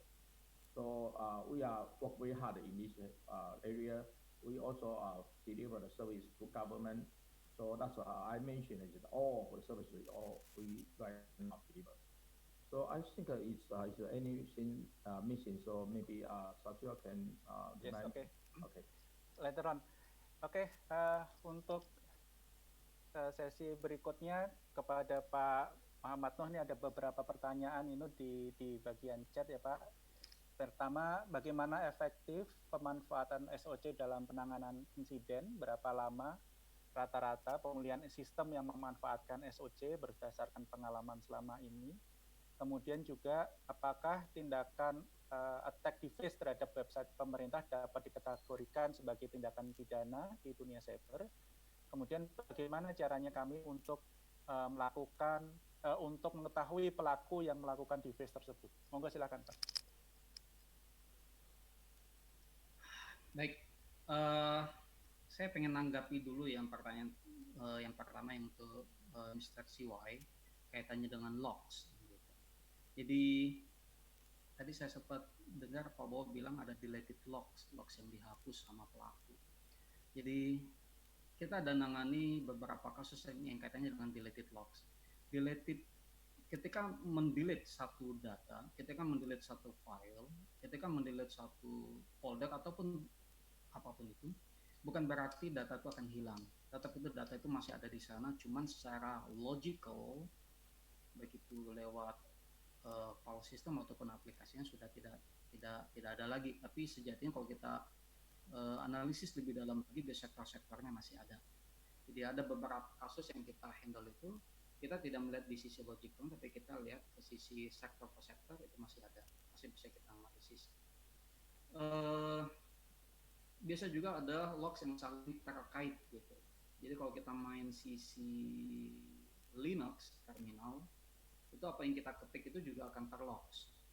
Nah, apa yang diketik sama hackers di dalam terminalnya komputer ataupun ketika dia melakukan remote action terhadap satu server secara lewat terminal juga, maka sesungguhnya logs itu ada dua. Jadi logs by user sama logs by admin atau logs by super user, sehingga ada banyak kasus itu juga masih bisa kita analisis. Kemudian logs yang dianalisis itu adalah ada log sistem operasi yang pertama, yang kedua ada logs aplikasi, dan yang ketiga ada log server. Jadi logs juga ada namanya, ada 3 hal, yaitu log sistem operasi OS, yang kedua log aplikasi, jadi aplikasi yang kita juga analisis lognya, yang ketiga log server. Nah dari log server itu biasanya yang diambil 2, log access sama log security. Oke, itu tentang logs tadi. Saya ingin menambahkan jawaban dari Mr. CY. Tadi tentang SOC, seberapa efektif.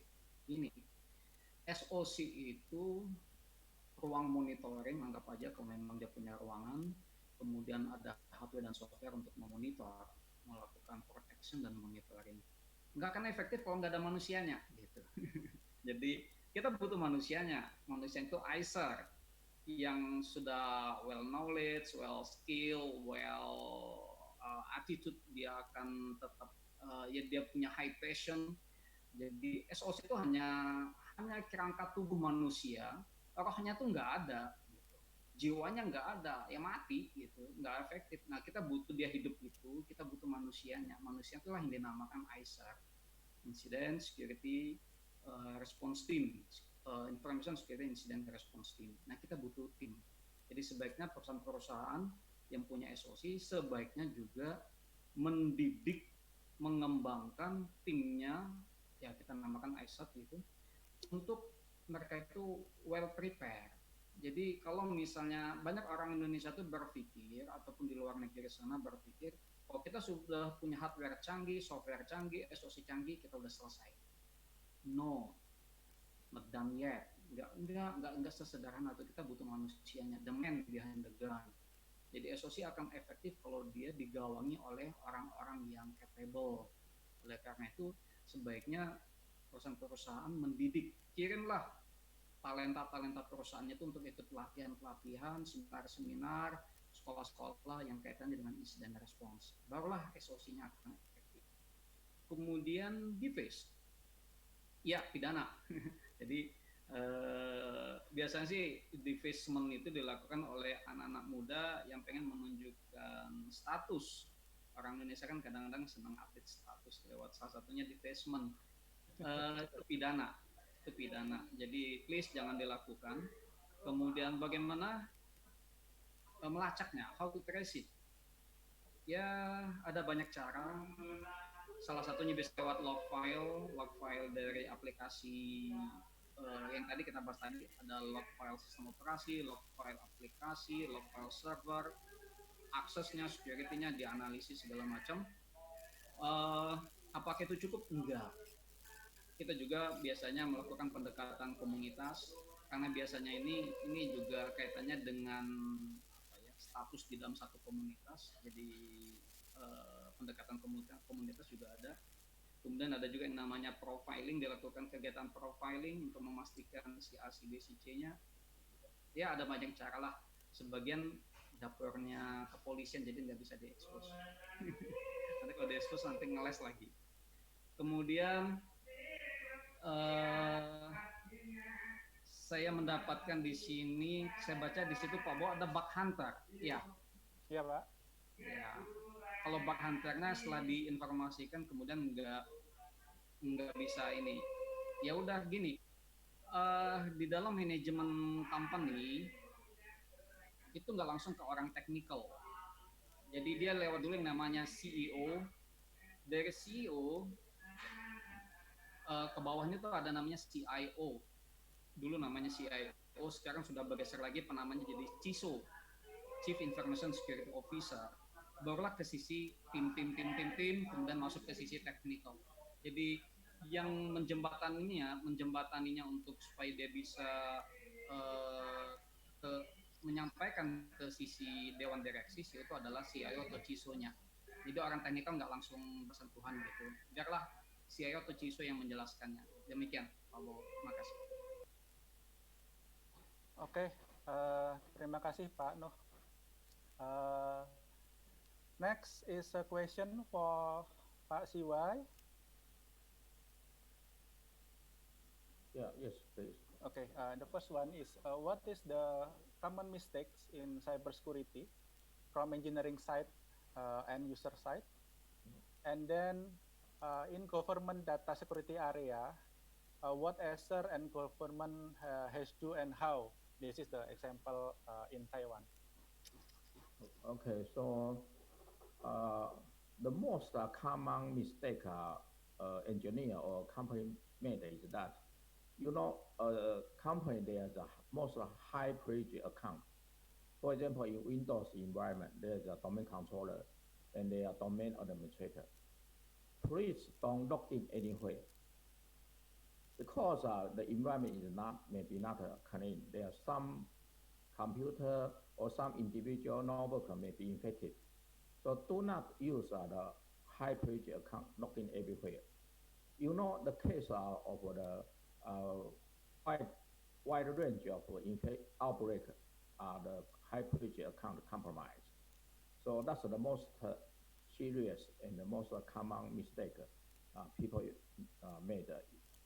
I would like to say to in Taiwan. Okay, so I think that's maybe a common to any player because it's the most easy way and most painless way to do administration.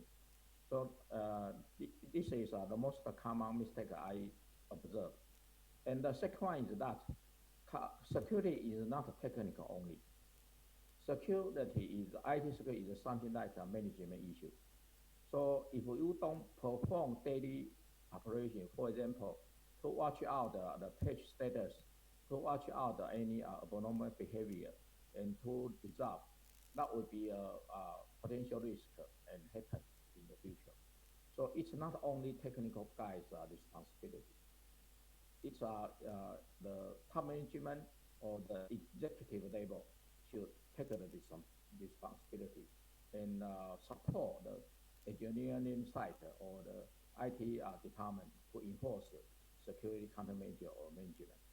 Okay, so it's very important. So that I would like to share. Some of my customers, they will say, "Oh, that security is IT department. Don't come to see me." Okay, it's a big mistake. Okay, and so Sachi also asked the government side. I think I have a brief answer to the question, but I want to say that for Taiwan government, we have a law which is called IT information security management law. So there's a lot of requirement have to do. So there's a divided into a management side and the technical side. So for the management side, you have to pass the ISO 27001 certification, and they are regular auditing from government. There are also regular review meeting to check all the management behavior. For the technical side, you have to do vulnerability assessment, penetration test.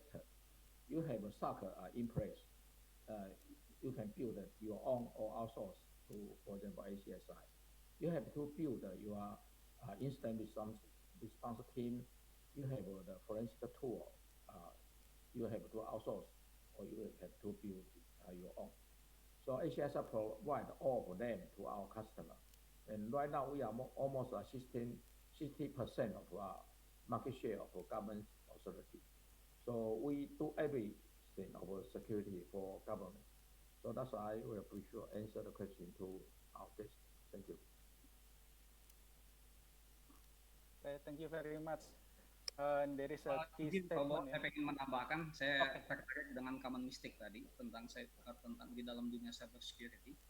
Jadi seringkali kalau misalnya kita ngobrol gitu ataupun dalam kelas-kelas, itu sering saya tanyakan pertanyaan, siapa di ruangan ini yang smartphone-nya sudah terinstall antivirus, misalnya contoh simpelnya aja gitu. Seringkali kita berbicara cyber security hingga ke langit, tapi kita lupa dengan diri kita sendiri yang mungkin bisa jadi celah kelemahan hacker masuk ke dalam sistem lewat kita. Salah satu yang memungkinkan tuh adalah lewat smartphone. Jadi common mistake, jadi banyak pengguna smartphone tidak hanya di Indonesia tapi juga di seluruh dunia itu tidak ada pagar-pagar security tool keamanannya di dalam smartphone-nya itu. Ini sebagai contoh, kalau kita analogikan, kalau kita punya laptop komputer Windows pertama kali, kita install antivirus, kita khawatir kalau nanti laptop komputer kita terinfeksi trojan. Tapi kita tidak berpikir yang sama ketika kita punya smartphone. Jadi smartphone itu juga sebenarnya bisa terinfeksi trojan. Gitu. Nah, kalau misalnya saya mau menyerang sistem Acer, saya tahu sistem Acer digawangi dengan banyak orang smart, kemudian dengan sistem server yang canggih proteksinya, IDPS yang sudah lengkap, ada SOC. Ngapain saya capek-capek untuk frontal satu lawan satu dengan sistemnya Acer? Ya saya melambung, saya gunakanlah ke sisi celah lemah yang mungkin ada, yaitu di sisi manusianya. Saya maksudnya ke sistem manajemen, ke manusia manajemennya, ke penggawa di manajemennya. Saya tidak akan masuk ke orang-orang teknis karena orang-orang teknis dia sudah well knowledge tentang cyber hacking. Saya masuk ke sisi manajemen, nggak baca ke Bu Siska, ya udah saya lakukan profiling ke Bu Siska. Saya tahu ternyata Bu Siska dia punya smartphone, dia punya laptop. Saya profiling lagi smartphone-nya ternyata nggak ada antivirus. Ya udah saya masuklah ke sistem Acer lewat smartphone-nya Bu Siska. Memungkinkan. Jadi kalau saya dapat ada dua opsi ngehack Bu Siska laptop sama smartphone-nya, saya pilih smartphone-nya karena banyak orang Indonesia itu ataupun di luar sana yang smartphone-nya tuh nggak punya pagar-pagar security keamanan, nggak punya antivirus segala macam. Ya udah, begitu smartphone-nya Bu Siska saya hack, saya tanamkan trojan saya, kemudian Bu Siska besok paginya ke kantor, jadilah saya sebagai insider. Posisi saya sudah sebagai insider. Ketika Bu Siska smartphone-nya terkoneksi WiFi untuk karyawan Acer, saya sudah sebagai insider, bukan lagi outsider. Selanjutnya terserah. Gitu. Nah itu common mistake gitu. Ada juga ibu-ibu sering nanya ke saya, Pak Nuh, gimana kalau supaya saya tuh aman dalam dunia cyber? Saya bilang sering kayak gini, jangan pernah gunakan wifi gratis, saya guyon sama ibu itu. Kan seringkali orang-orang tuh kalau dapat wifi gratis mereka senang banget. Saya bilang di wifi gratis tuh kita nggak tahu siapa saja usernya. Bisa jadi user itu melakukan kegiatan hacking yang memungkinkan akan mendapatkan username password kita. Makanya jangan gunakan wifi gratis. Atau jangan pernah meminjamkan smartphone laptopnya kepada pihak lain. Itu juga. Ada banyak ini yang common mistake yang kita juga harus hati-hati. Demikian Pak Bowo. Oke, makasih Pak. Ini kalau saya dengar dari statementnya Pak Siwai dan Pak Noh itu ya, di statementnya itu adalah keamanan itu adalah tanggung jawab bersama, cyber security share responsibility. Ya, ini terus nextnya ke Pak Noh, langsung saja Pak. Ini ada banyak pertanyaan ini dari Andi misalnya ya, implementasi penegakan hukum cyber security di tingkat kewilayahan. di mana penegak hukum memerlukan barang bukti fisik atau yang dimiliki oleh hacker. Apakah ini mungkin maksudnya apakah teman-teman polisi di wilayah itu sudah punya kemampuan dan perangkat digital forensik juga, atau harus dilempar ke pusat di puslapor mungkin ya Pak. Kemudian juga proses audit forensik terhadap cloud. Ya, ini menarik ini ketika PP 71 keluar, itu kan sebenarnya memberi jalan kepada PSE private untuk menaruh datanya di dalam cloud.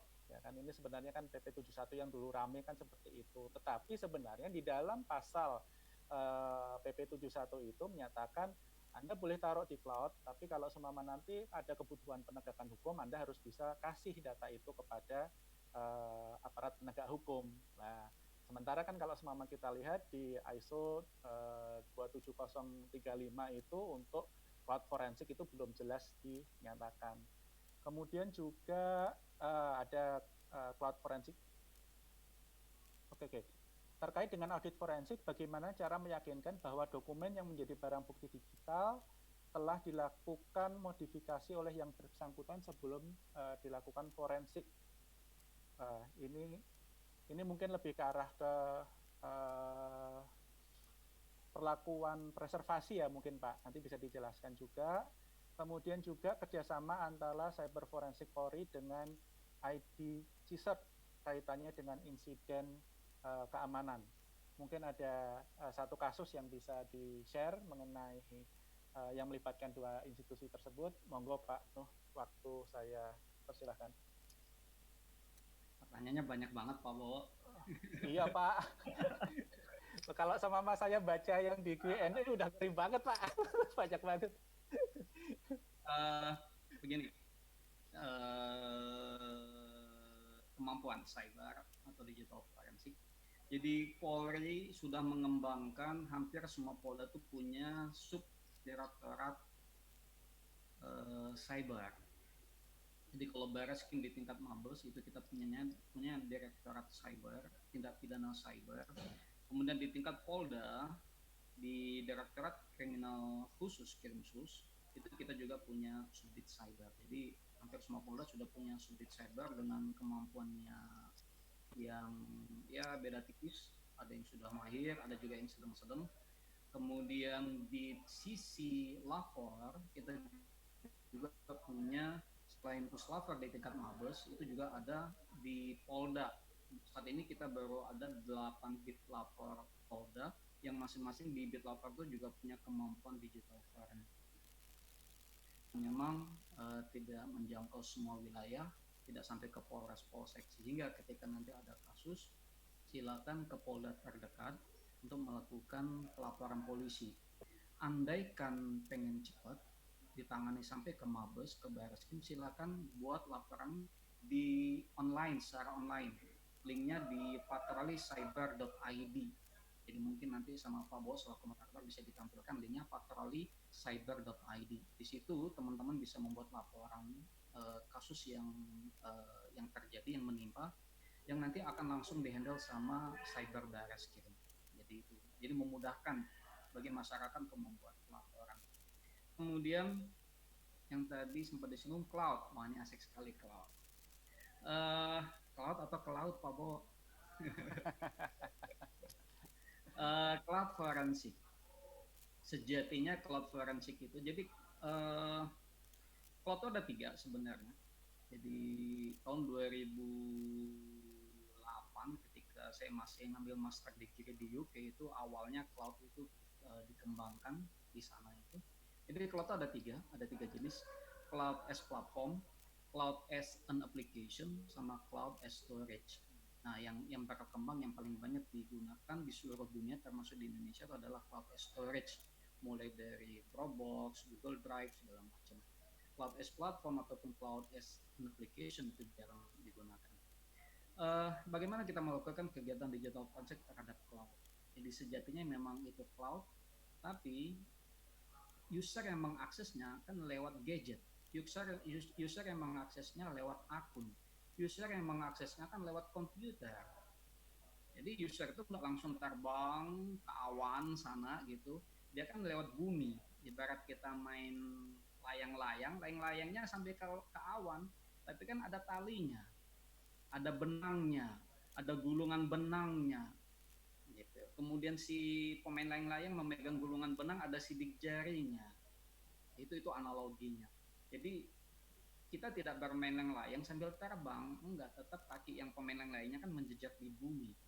Jadi cloud memang itu adanya di sana, di awang-awang, tapi user penggunanya itu mengaksesnya lewat gadget, lewat komputer, lewat sebuah akun. Terus bagaimana kita melakukan digital forensik ya?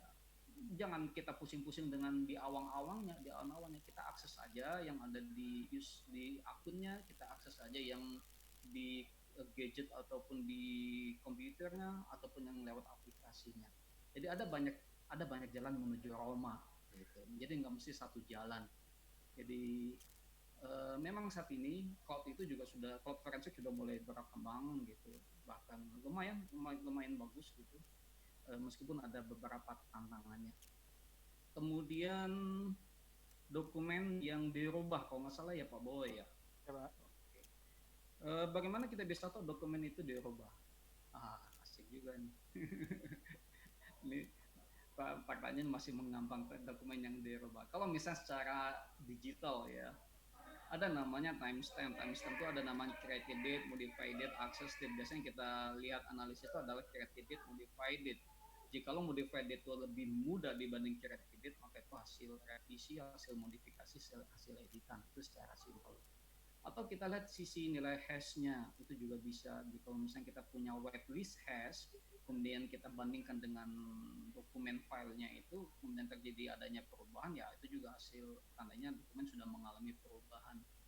Kemudian ada juga kita biasa menganalisis metadata. Metadata juga kita biasa gunakan, baik itu nggak hanya file gambar, file video, file audio, tapi juga file PDF. Ada beberapa kasus file PDF illegal transfer banking gitu juga diedit, kita juga bisa melakukan analisis lewat metadatanya. Ada banyak cara gitu untuk melihat, atau kalau misalnya gambar kita bisa lakukan analisis pixelnya segala macam. Ada banyak cara. Kemudian makanya kalau misalnya itu dokumen itu kaitannya dengan tanda tangan, misalnya tanda tangan. Jadi saat ini kan sudah mulai ada namanya tanda tangan elektronik, tanda tangan digital gitu. Jadi sebenarnya di Indonesia itu namanya tanda tangan elektronik.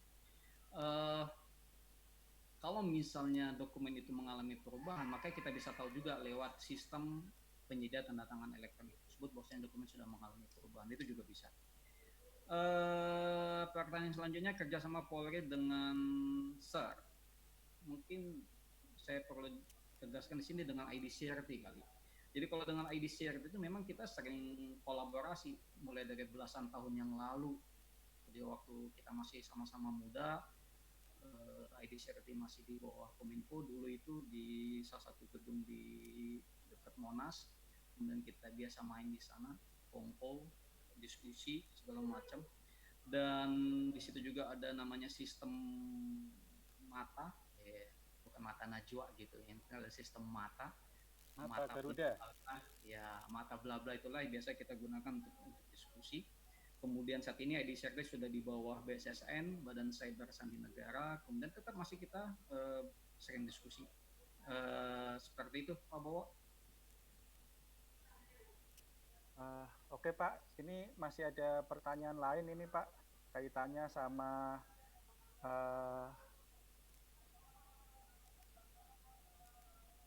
ini mungkin karena ada isu yang kemarin data polisi yang masuk ke dark web Pak.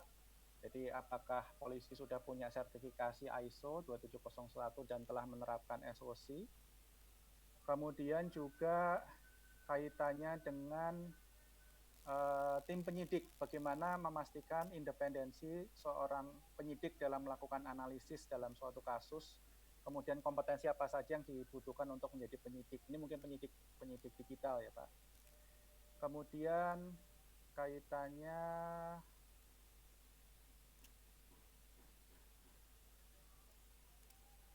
mungkin itu dulu Pak, karena waktunya juga sudah sudah mepet ini. Kita nggak bisa baca semuanya. Untuk penyidik, jadi masalah independensi. Kalau masalah independensi itu kan kita ada mekanisme gelar. Jadi di dalam Polri itu kita memiliki mekanisme gelar perkara. Jadi gelar perkara itu atau kita biasa sebut gelar itu berapa kali dilakukan untuk menganalisis, mengevaluasi progres lidik dan sidik itu biasa. Makanya akan kelihatan kalau misalnya penyidikan itu miring ke kanan, miring ke kiri itu bisa kelihatan di dalam gelar untuk menjaga independensi supaya selalu on the right track. Kemudian kompetensi penyidik, ya pelatihan, ikuti pelatihan. Kalau di polisi itu ada namanya Digjur, penyidik-penyidik Polri bisa ikut Digjur Cyber, kemudian Digjur Digital Forensik, kemudian pelatihan-pelatihan di luar itu termasuk professional certification. Termasuk juga ada kita selenggarakan juga S2 di Korea kerjasama dengan pemerintahan Korea Selatan. Jadi ada beberapa perwira terpilih itu kita sekolahkan ke Korea Selatan. Demikian Pak Bo. Terima kasih. Mohon maaf sekali ini tidak semua pertanyaan bisa dijawab. Tapi nanti akan kami usahakan menjawab pertanyaan itu dan mengirimkan balik lewat email ya Bu Siska ya. Ini betul, juga saya sedikit share screen tadi Pak Nuh bicara tentang patroli siber. Nah, ini adalah patrolisiber.id ya. Ini dalam 2020 aja laporan polisi yang dibuat oleh masyarakat itu sebanyak ini. Jadi memang luar biasa kondisi saat ini di mana banyak sekali kejahatan cyber yang menimpa masyarakat dan tentu saja ini coba untuk diselesaikan oleh kepolisian, namun kita juga harus paham adanya keterbatasan di situ. Bapak Ibu dan adik-adik peserta sekalian, ya saya mohon maaf sekali karena waktu yang sangat terbatas sehingga kita harus mengakhiri sesi tanya jawab. Izin Pak Bo, sebelum ditutup saya menyampaikan satu kalimat mutiara, bolehkah? Oh boleh, silakan Pak. Ya. Ini kalimat mutiara yang saya pernah baca di internet beberapa tahun yang lalu dan saya sepakat dengannya. Kalimatnya seperti ini. Dengan ilmu hidup menjadi lebih mudah, dengan iman hidup menjadi lebih terarah, dengan cinta hidup menjadi lebih berwarna. Artinya dalam hidup ini kita butuh 3 hal, ilmu, iman, dan cinta. Demikian. Wah, luar biasa. Waduh, kalau semua ini live event langsung tepuk tangan semuanya ini. Luar biasa. Ya, Bapak Ibu dan adik-adik peserta, ya ini Q&A-nya itu sudah mencapai 450 ya. Ada 50 yang dijawab, yang masih open ada 300-an. Kemudian juga masih ada hampir 1.400 partisipan yang masih bertahan sampai jam 3:30 ini. Luar biasa sekali untuk agenda kita hari ini. Ya, saya coba simpulkan ya bahwa masyarakat yang semakin tergantung dengan dunia digital membutuhkan kemampuan untuk melindungi organisasi dan diri sendiri serta kepastian hukum dalam menghadapi kejahatan digital. Tantangan ini harus dijawab oleh forensik digital yang harus terus berkembang mengikuti perkembangan teknologi untuk memberikan kenyamanan masyarakat dalam transaksi dan interaksi di dunia cyber. Nah, ini apakah Pak Herbert ada kata-kata terakhir Pak sebelum Bapak menutup acara sebagai kesimpulan juga Pak? Silahkan Pak Herbert. Ya, thank you Mas Satrio, Mas Bowo ya. Tadi kita sudah mendengarkan begitu penjelasan dari CY Huang dan juga dari Pak Nu. Saya bisa mengambil banyak kesimpulan yang positif. Rupanya Pak Nu nih, teristimewa Pak Nu ini boleh dibilang salah satu bintang tamu yang selalu dinanti-nantikan ya. Pertanyaan begitu banyak dan penjelasannya luar biasa. Thank you Pak Nu untuk semua bantuannya. Nah, untuk semua peserta, hari ini kita sudah masuk kepada sesi kedua dari Acer Cyber Talk dan di hari ini kita bisa mendengarkan banyak informasi menarik bagaimana apa yang disebut sebagai digital forensik dan juga ada beberapa cara tadi untuk kita menghindari supaya jangan sampai kita kena hack dan lain-lain. Ada pertanyaan-pertanyaan yang tadi masuk yang saya lihat berapa ratus tadi pertanyaan tentang cara-caranya dan apa yang efektif dan apa yang kurang efektif. Nah, di dalam hal ini, jikalau Bapak dan Ibu semua peserta masih memerlukan informasi yang lebih lanjut, nanti silakan hubungin Acer dan kami akan sangat senang untuk boleh memberikan informasi yang lebih lanjut kepada Bapak dan Ibu semua. Sebagai kesimpulan, tadi saya ingin mengutip sebuah slide dari Pak Nu yang menceritakan tentang manajemen dari insiden response ya. Jadi dari awal sebelum ada insiden perlu ada apa yang disebut sebagai audit. Ada security audit, ada manajemen audit, kemudian masuk kepada awareness juga. Awareness secara publik ini penting dan awareness dari sisi forensik juga penting. Di tengah-tengah kita berbicara tentang monitoring ya, yang memakai SOC. Setelah itu kalau terjadi attack, postnya seperti apa. Nah, satu juga kata dari tempatnya Pak Nu adalah bahwa cyber security hari ini banyak orang yang menganalogikan bahwa cyber security ya, hanya alat dan teknologi. Jawabannya adalah bukan. Yang sangat penting justru adalah manusianya. Nah, di dalam hal ini setiap dari kita sebagai pengguna digital sangat penting untuk boleh memiliki cyber security awareness yang baik. Nah, di dalam hal ini Acer bekerja sama dengan sister company kami ACSI, Acer Cyber Security Incorporated. Fokus kami justru di situ. Ya, dari yang tadi yang disebut sebagai security audit ini sampai kepada postnya, including di tengah-tengahnya ini cyber security SOC. Ya, itu yang juga kami lakukan. Jadi saya berharap sesi hari ini bisa memberikan manfaat dan juga pengetahuan yang lebih baik lagi kepada kita semua.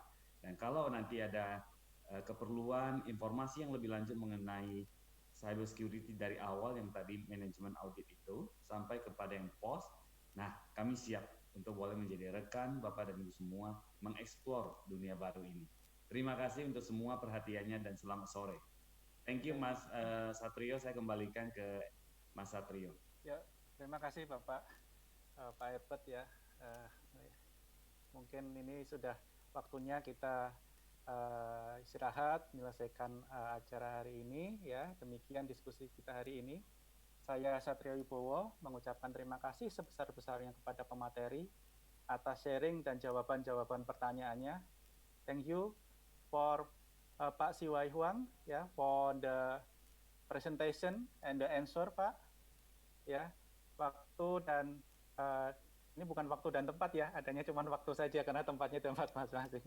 Waktu saya kembalikan kepada MC Bu Francisca Maya. Terima kasih. Ya, terima kasih Pak Satrio, terima kasih banyak atas 2 jam yang sangat berharga karena kita jadi belajar banyak terus terang saja. Juga terima kasih kepada semua pembicara di Acer Cyber Talk hari ini, kepada Bapak Nuh, terima kasih atas waktunya diluangkan, sebegitu sibuknya Bapak, tapi Bapak tetap luangkan. Luar biasa. Luar biasa nyari Pak Nuh. Luar biasa. Saya kira itu satu pantun loh, Bu. Oh, itu ada pantunnya Pak Nuh tuh, Bu. Oh, boleh Pak Nuh, apa itu? Moga dibaca Pak Nuh. Ya. Buah favorit adalah buah kurma, dimakan dengan tisu yang terlipat. Kita semua adalah tim yang sama, selesaikan cyber insiden dengan cepat. Wah, luar biasa. Luar biasa. Jadi tepuk tangan ya, mewakili peserta dan semua orang yang pengen tepuk tangan pastinya. Iya. Oke, and also thank you Bapak CY Huang dari Taiwan. You are also very busy person and you just make this time, and I think we can learn a lot from your side as well. Thank you Pak CY Huang. Dan juga terima kasih kepada Pak Herbert atas supportnya supaya acara ini juga bisa berjalan dengan sebaik-baiknya. Sebelum saya berpamitan, akan muncul di polling, akan muncul sebuah polling di layar komputer Anda. Mohon kesediaannya untuk kita bisa mengisi polling tersebut bersama supaya akan menjadi improvement ke depannya dan memberikan topik-topik yang lebih baik di masa yang akan datang.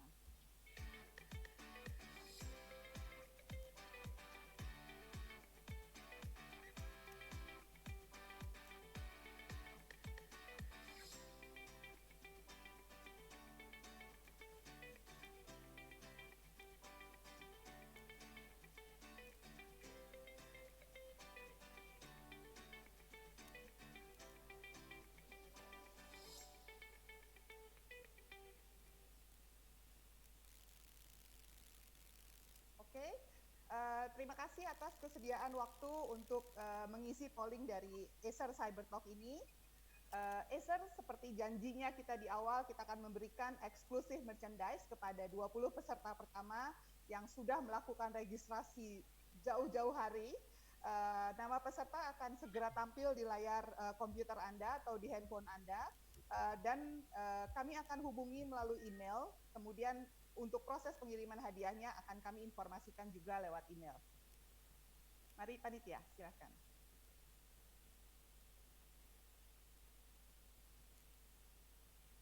Oke, nanti kita akan hubungi juga lewat email, karena email dan nomor teleponnya pun lengkap. Jadi untuk mendapatkan materi presentasi, yang pastinya ini adalah juga salah satu yang ditunggu-tunggu karena kita banyak sekali belajar dari sana, nanti akan silakan dengan men-scan saja barcode yang tampil di layar Anda, kemudian materi presentasi semua dapat diunduh di link yang kami sediakan di bit.ly/materi cyber security webinar.